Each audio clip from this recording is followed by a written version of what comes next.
How is everyone doing today? And in this video, we are going to tackle on a question that a lot of people are thinking of or trying to figure out, and that is going to be team building. Now, team building can come in a bunch of different ways when it comes to more free-to-play options, more premium options, and even more so the different teams you're going to be running in not only score attack, but also dungeon clearing and also some of the anachrony. So we're going to talk about all of that in this video, and looking at specifically the squads that we are going to be looking at or building today, we are going to go over the general foundation using some free-to-play units. That way it's easier to talk about the teams in the next coming sections we're going to be looking at. And then not only that way it's a little bit easier for you to understand which characters go in which slots, and also a general perspective on these characters do this. So try to find a character that does that in your box. Basically, that's how we're going to be rolling today with the description of how we're going to be building these teams. But going ahead and starting off with our first team, this is going to be our foundation. This is where we're going to be putting the rules down for how to build a team and also the more free-to-play option as well. So starting off, we want to have some buffers, because realistically,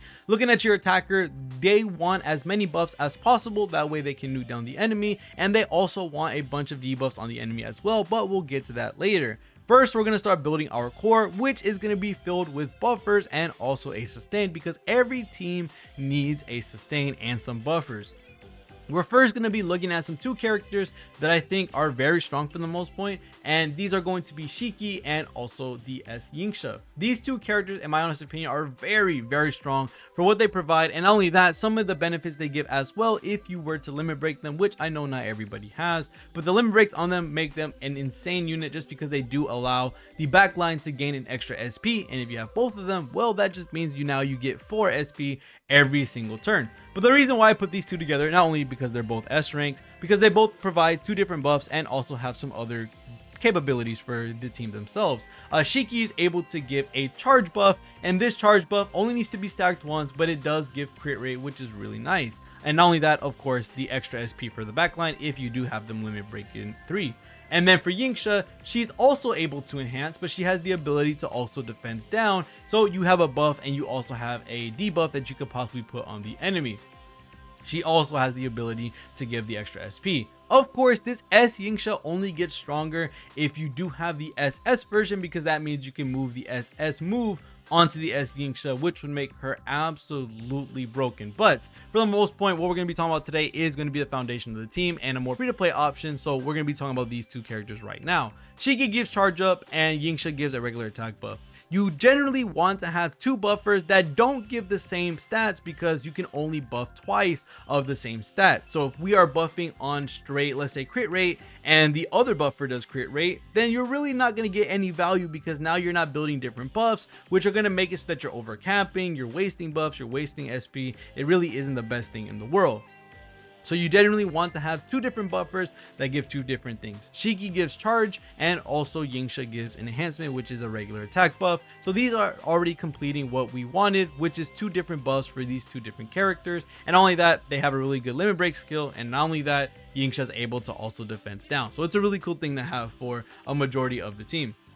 Now to talk about the next portion, which is going to be your sustain. Realistically, you can put down a defender or a healer, but for most purposes, to be able to outlast the boss or to take in as much damage as possible, you do want to look at a healer. Now you can put this Tama here who has a full team heal, or you could use the Mua as well, who also has a full team heal that is an S rank. But for all intents and purposes, we'll just use this Tama right here. This realistically is going to be the core of your team for a majority of your teams, which is going to be two buffers that are able to help out the attacker, and then sustain for the team so that the team just doesn't die immediately. Now to put on your favorite character that does the damage, we're just going to use this free SS Ruka that we have right now. And looking into this team at the current moment, this is going to be limited by quite a lot, not only because right now in EN there's not a lot of units that give unique buffs compared to one another, and we're also waiting on a bunch of different new buffs. We're waiting on a bunch of different fields. We're also waiting on a bunch of new attackers as well to fill in these holes that we have currently in the elemental teams that we can make. And also talking about elemental teams, that is also going to be an option that we are going to talk about, because that is going to be a little bit more niche and a little bit more easier to build as well if you have the units that are dependent on the certain attacker that you have. But looking at the two buffers, the healer, these guys are going to make sure that the team and the attacker specifically is able to do as much damage as possible. And we will talk about having an elemental attacker and how important that is for the team. But looking at the last two slots, what are we going to put here? Now, this can be something dependent on how your team performs and also dependent on some of the content you're going to be fighting. Realistically, for most content, it is going to be based around boss fighting. And looking at Ruka, Tama, Yingxia, and Shiki, these guys are doing their job in helping out the team, and also specifically Ruka.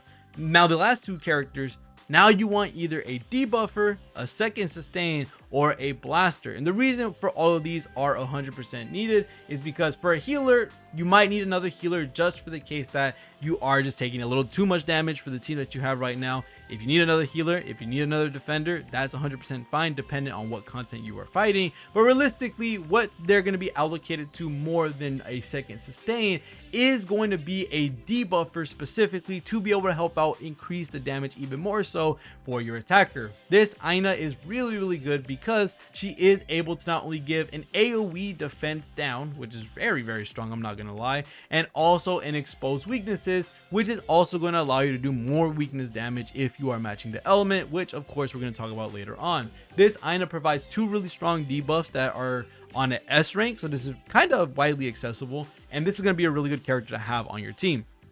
You want to have a debuffer to help you out lower the stats of the enemy. That way the attacker has an easier time of one-shotting them. And of course, the last slot is going to be, again, a flex spot. You can either put the second sustain if you are dying too much, but realistically, if you are in a drawn out fight, if you are in a boss fight, a blaster would help out insanely much, just because raising the devastation rate on the boss increases the final damage they're going to take once you use your move. And when having a bunch of buffs on and also the debuff on, you're going to be hitting for massive numbers, especially if that devastation rate bar is insanely high. So you do want to look for a blaster or even a second debuffer. And if you are looking for a second debuffer, you want to follow the same rules as the buffers.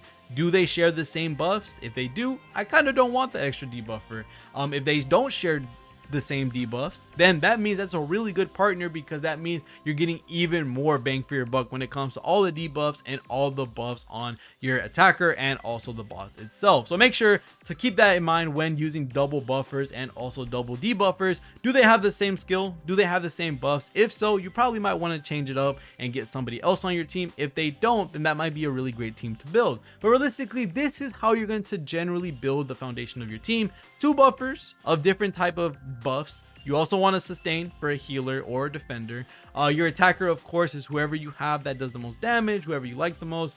This is definitely going to be dependent on what you're going to use for your other two flex spots. So you want to have these two characters a little bit more targeted towards the attacker itself.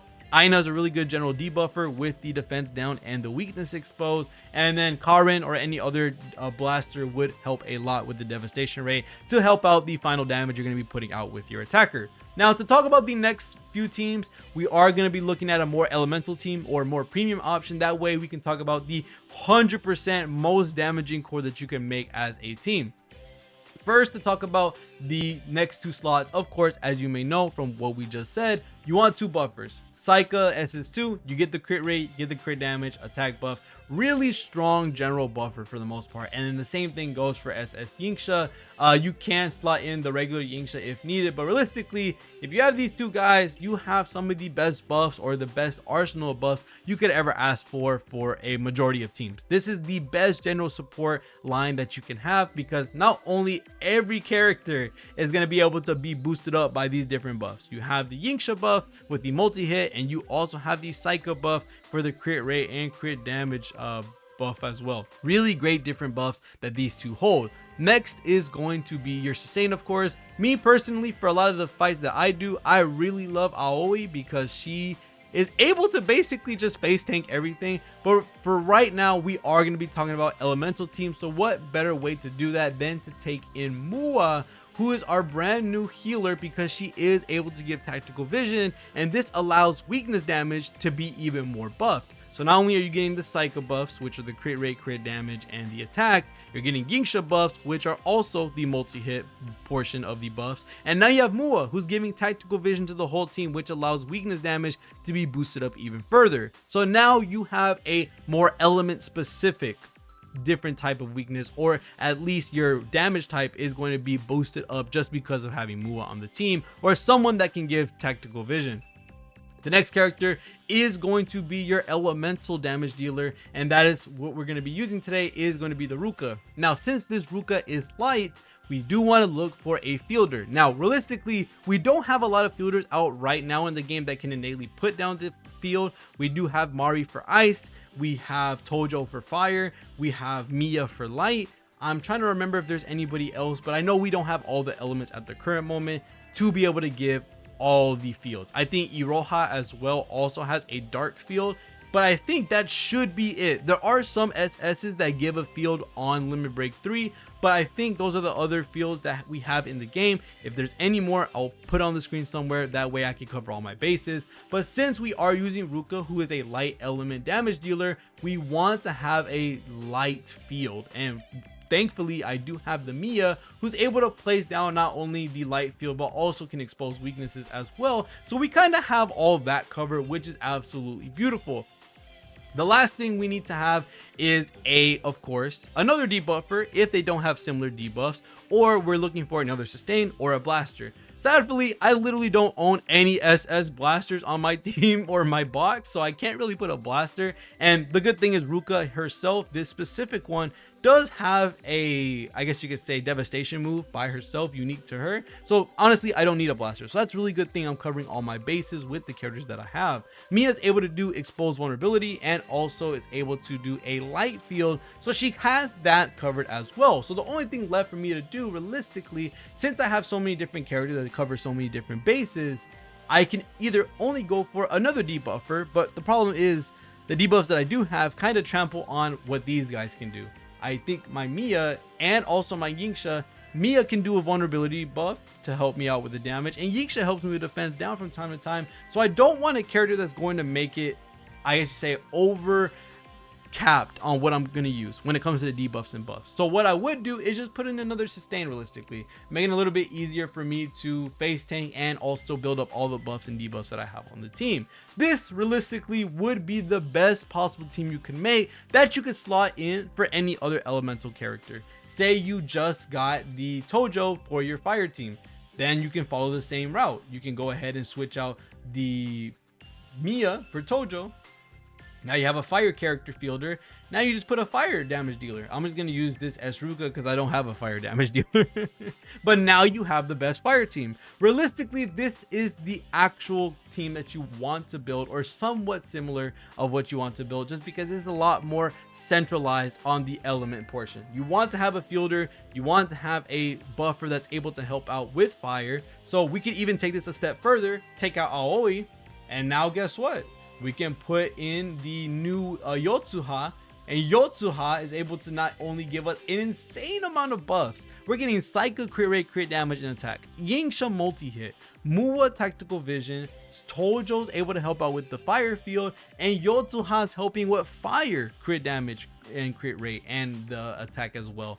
These are all separate buffs, and this would make a fire unit go absolutely insane. Same thing goes if you were to put in another character that helps out with fire. We have the Isuzu, who helps out with fire defense down, which helps a lot as well for a fire character. You can realistically switch in a bunch of different characters in these last 3 slots to be able to accommodate the amount of teams that you're going to be using with that certain damage type. Other than that, that's pretty much it when it comes to the general sense of how to build a team, when it comes to the more free-to-play option and the more general option. And then we're looking at the more elemental support, of course, if you have these SSs or somewhat similar to a bunch of these characters that do the similar function. The only thing that matters here is that you have 2 good debuffers, or my bad, 2 different buffers that help out with different buffs, a sustain for your team, the attacker that you enjoy or your elemental attacker, and then 2 buffers, 2 debuffers, a blaster, anything of the sort that can help out with your attacker specifically for these last 2 slots. And that's pretty much the only way you need to learn how to team build. The only last thing that you need to learn how to do, When it comes to team building, I don't know if I have an empty spot again. I do not. That's funny. The only thing I have left to say when it comes to building a team is that you really want to accommodate your team for what you're going to be taking on. And this was more of a boss killing team. So realistically, looking at the last bit of content is of course going to be the dungeon clearing team or the Anachrony first level clearing team. And you just want as much AoE as possible.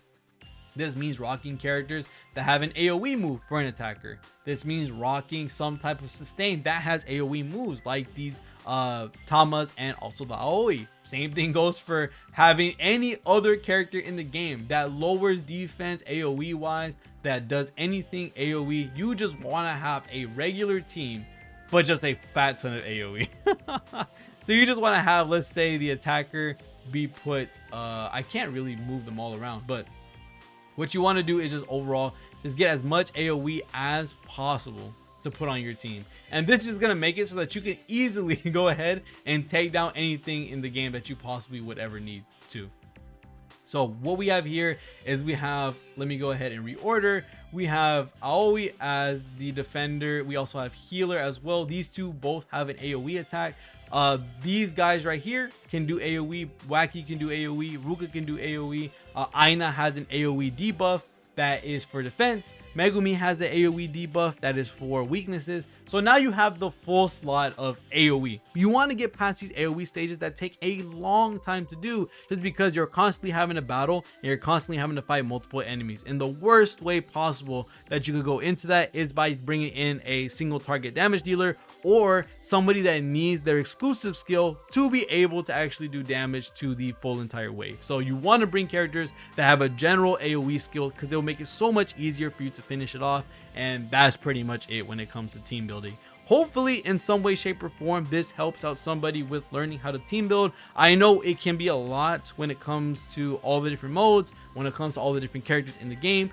Literally just look at the foundation that we made today, that we're able to basically make a full team. 2 buffers to help out your attacker, a healer to keep the team alive or a defender, your specific attacker, and then these last 2 slots to be able to accommodate your attacker, whether it be a blaster, a second sustain, or even a debuffer that has different debuffs than everybody else. Other than that, that's pretty much it for this video when it comes to team building. And let me know what y'all guys think about any of the stuff that's happening in Heaven Burns Red. Let me know if you have any questions in the comments below. And other than that, thank you guys so much for watching. See you on the next one, and peace.